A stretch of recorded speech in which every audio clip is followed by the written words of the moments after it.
If I have presented a provocative budget, I cannot escape the consequences of my actions. I therefore welcome the criticism that has been voiced from different sections of the people.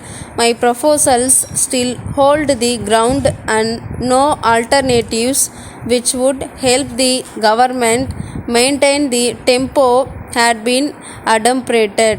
When it was asked by some whether the plan was for the people or the people for the plan, they only did so at the moment from anger.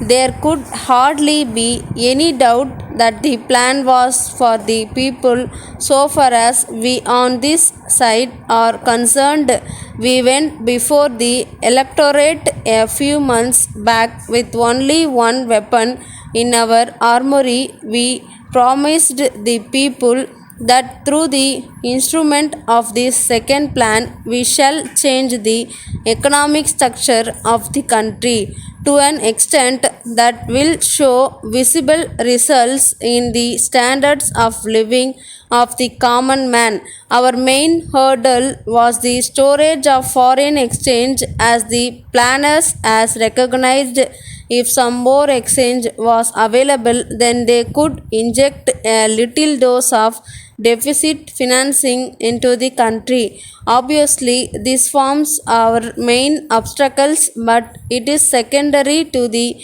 question of availability of food supplies in the country. The major preoccupation of us all today is the storage of the food supplies or the better distribution. Statistically, the country had adequate quantities of food grains, but there remain large pockets which did not receive enough supplies, and antisocial forces were taking advantage of the position to enhance the prices. Even if the plan was forgotten or scrapped, could the government sit quiet? It would still be their responsibility to find the food for feeding the people, and resources could then be though of for the purpose. What was the use of a government elected on adult suffrage if it failed to do something to push the economy from the present stagnant position to a dynamic one?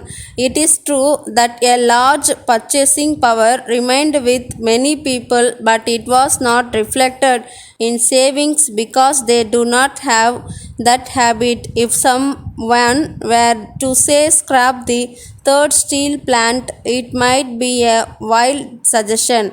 We have entered into commitments. We recently laid foundations for the coke oven and other plants there.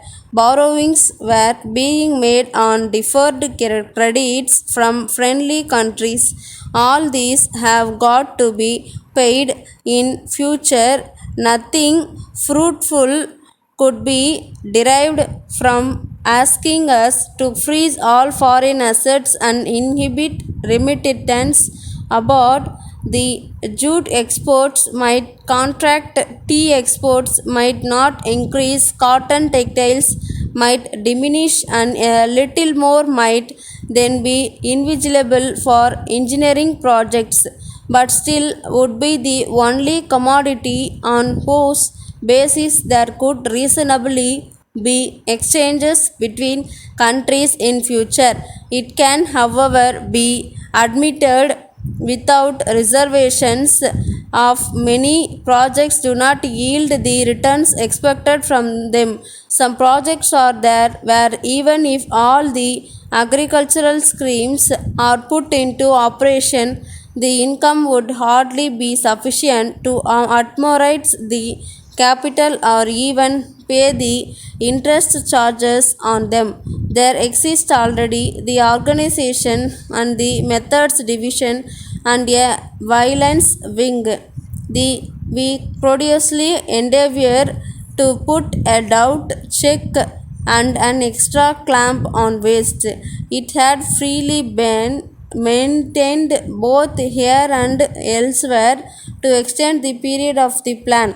The plan is not some kind of India rubber to be elongated, it is inflexible. The wealth tax and expenditure tax are on the unveil of being enacted. Avoidance of declarations to the taxpayer we cannot think about.